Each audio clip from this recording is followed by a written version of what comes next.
बच्चों, आज हम अंग्रेजी के सबसे अहम पाठ को पढ़ने जा रहे हैं, कॉम्पोजिशन यानी संरचना। अंग्रेजी भाषा में कैसे हम किसी भी रचना का लेखन करें, उसके लिए कुछ जरूरी नियम हैं। कॉम्पोजिशन के कुछ अंग हैं, वह इस प्रकार हैं। पहला, लेटर राइटिंग। दूसरा, प्रेसी। तीसरा, ऐसे। चौथा, मैसेज राइटिंग। पांचवा, नोटिस राइटिंग। छठवा, पैराग्राफ राइटिंग। अब हम शुरू करते हैं लेटर राइटिंग से। लेटर दो प्रकार के होते हैं, एक फॉर्मल लेटर जो व्यावसायिक पत्र होता है और एक इनफॉर्मल लेटर जो कि निजी पत्र होता है। पहले फॉर्मल या व्यावसायिक पत्र। सभी प्रकार के पत्र जो किसी व्यवसायिक प्रवृत्ति के हैं उन्हें फॉर्मल लेटर कहते हैं। इसे लिखने का प्रारूप या फॉर्मेट इस प्रकार है। सबसे पहले पृष्ठ के बाईं तरफ सबसे ऊपर भेजने वाले या सेंडर्स एड्रेस होता है। उसके ठीक नीचे तारीख या डेट लिखा जाता है। उसी के नीचे बाएं तरफ ही में रिसीवर्स एड्रेस या पाने वाले का पता होता है। इसके बाद पाने वाले के पते के नीचे सैल्यूटेशन या सलामी दी जाती है। फिर उसके नीचे सब्जेक्ट या पत्र का विषय लिखा जाता है। उसके ठीक नीचे बॉडी ऑफ द लेटर यानी पत्र का मुख्य भाग होता है। इसके बाद सब्सक्रिप्शन या अभिवादन और आखिर में सबसे नीचे सिग्नेचर या हस्ताक्षर होते हैं। इनफॉर्मल लेटर्स यानी निजी पत्र, यह वे पत्र होते हैं जो कि हम अपने परिवार वालों, अपने मित्रों आदि को लिखते हैं। इसे लिखने का प्रारूप या फॉर्मेट इस प्रकार है। सबसे प्रथम पृष्ठ की बाईं तरफ पत्र लिखने वाले का पता या राइटर्स एड्रेस होता है। उसके बाद उसी के नीचे तारीख या डेट लिखते हैं। इसके बाद सैल्यूटेशन या सलामी दी जाती है। फिर बॉडी ऑफ द लेटर या पत्र का मुख्य भाग होता है। इसके बाद सब्सक्रिप्शन या अभिवादन होता है। फिर सबसे नीचे सिग्नेचर या हस्ताक्षर होता है। इस प्रकार से बच्चों दोनों तरह के पत्र लिखे जाते हैं। अब हम आते हैं प्रेसी यानी सारांश पे।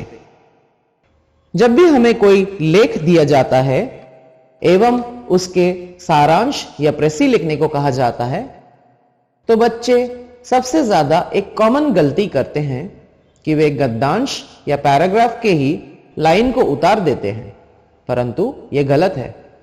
इसके कुछ नियम होते हैं। पहला, अंडरस्टैंड द गिवन पैराग्राफ। सबसे पहले गद्यांश को कई बार पढ़कर उसके अंदर के मतलब को समझने की कोशिश करें। दूसरा, कई बार पैराग्राफ में अनइम्पॉर्टेंट या महत्वहीन बातें होती हैं जिसका जिक्र सारांश या प्रेसी में करना वर्जित है। So please do not add unimportant और इररिलेवेंट थिंग्स इन द प्रेसी। तीसरा, पूरे पैराग्राफ का प्रेसी अपने स्वयं की भाषा में या पर्सनल लैंग्वेज में लिखें जिसमें सिर्फ उस पैराग्राफ का सारांश हो। सिर्फ एक चौथाई में पूरे पैराग्राफ को सीमित करना है और इसमें सिर्फ पैराग्राफ का मीनिंग या उसमें छुपा हुआ मैसेज ही लिखना होता है। अब हम आते हैं बच्चों ऐसे यानी निबंध पर। बच्चों, आज तक आपने निबंध तो बहुत लिखा होगा परंतु कभी भी ज्यादा अंक नहीं पाया। इसकी वजह है कि आप निबंध लिखने के सही तरीके से अनजान हैं। अब हम ऐसे लिखने के नियम देखेंगे। सबसे पहले रफ में ऐसे लिखने के पॉइंट्स लिखें। ये पॉइंट्स हैं, पहला इंट्रोडक्शन यानी परिचय। दूसरा, बॉडी ऑफ द एसे यानी मुख्य भाग। तीसरा, कंक्लूजन यानी अंततः सारांश।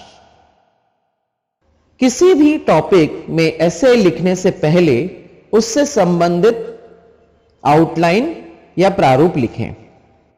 फिर सारे आउटलाइंस को एक एक करके अरेंज करके एवं एक मीनिंगफुल पैराग्राफ यानी मतलब पूर्ण गद्यांश लिखें, परंतु ध्यान रखें कि वर्ड लिमिट या शब्द सीमा को सीमित रखें। ऐसे को वाइंड अप करने से पहले कुछ इंटरेस्टिंग सेंटेंसेस और कोटेशंस का सहारा ले, जिससे अंत एक प्राकृतिक या नेचुरल लगे, न कि कृत्रिम यानी आर्टिफिशियल। अब हम आते हैं वर्ड लिमिट यानी शब्द सीमा पर। अगर 250 वर्ड्स का ऐसे है तो इंट्रोडक्शन में 50 वर्ड से ज्यादा नहीं, बॉडी ऑफ द मैसेज में आपका रहेगा पूरा 150 वर्ड्स 150 वर्ड्स, और क्लोजिंग या कंक्लूजन में 50 वर्ड्स। यदि इस तरह से एक सोची समझी तकनीक का इस्तेमाल करें तो ऐसे अच्छा होगा एवं समस्त पॉइंट्स को कवर करेगा।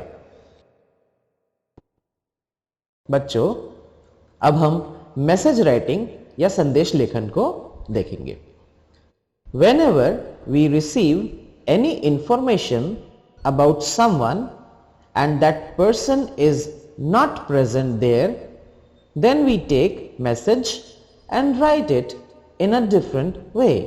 यानी जब भी किसी व्यक्ति के लिए कोई संदेश होता है एवं वह व्यक्ति वहां उपस्थित ना हो, तो हम संदेश लिख लेते हैं जिसका एक निश्चित प्रारूप होता है। Date and time at the left corner, यानी दिनांक एवं समय पृष्ठ के बाईं तरफ सबसे ऊपर। इसके बाद नेम ऑफ एड्रेसी, या जिनके नाम संदेश हो उनका नाम। फिर पूरा संदेश संक्षिप्त में। ध्यान रखें कि संदेश को जितना छोटा कर सकें उतना ही अच्छा होगा, नॉट मोर देन 50 वर्ड्स। फिर अंत में संदेश को प्रदान करने वाले का नाम यानी name of the person who conveys the message. अब हम आते हैं नोटिस राइटिंग या सूचना लेखन पे। जब भी हमें किसी को कोई सूचना देना हो तो हम सूचना पटल या नोटिस बोर्ड का प्रयोग करते हैं, क्योंकि नोटिस बोर्ड पर सबकी नजर होती है। नोटिस लिखने का भी एक प्रारूप होता है। पेज के सेंटर में नोटिस लिखें, जैसा कि अब आप अपने स्क्रीन पे देख रहे हैं। बाईं तरफ सबसे ऊपर दिनांक या डेट लिखें। अगली लाइन में पेज के सेंटर में नोटिस का शीर्षक या टाइटल, फिर सूचना की मुख्य बातें या बॉडी ऑफ नोटिस, फिर अंत में दाईं ओर नोटिस जारी करने वाले का नाम।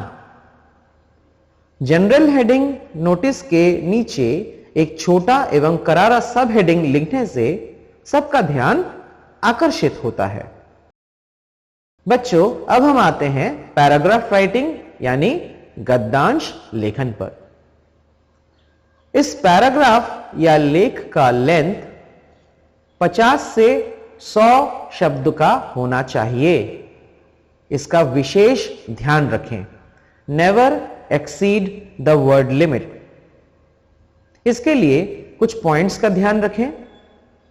First, read the topic well, यानी पहले शीर्षक को अच्छे से सोच लें एवं पढ़ लें। थिंक ओवर द टॉपिक, विषय वस्तु पे एक चिंतन कर लें। एक सबसे अच्छी शुरुआत का और द बेस्ट बिगिनिंग का होना जरूरी है, वो भी एक ही सेंटेंस में। Think out the points you want to cover, सारे पॉइंट्स को ध्यान रखकर लिखें। Think of a nice conclusion, एक अविस्मरणीय अंत के बारे में सोचें एवं हो सके तो एक कोटेशन से अंत करें या किसी मॉरल से अंत करें। सबसे इंपॉर्टेंटली, पैराग्राफ लिखने के अच्छे तरह से अभ्यास करें। अलग अलग टॉपिक में लिखने का प्रयास करें।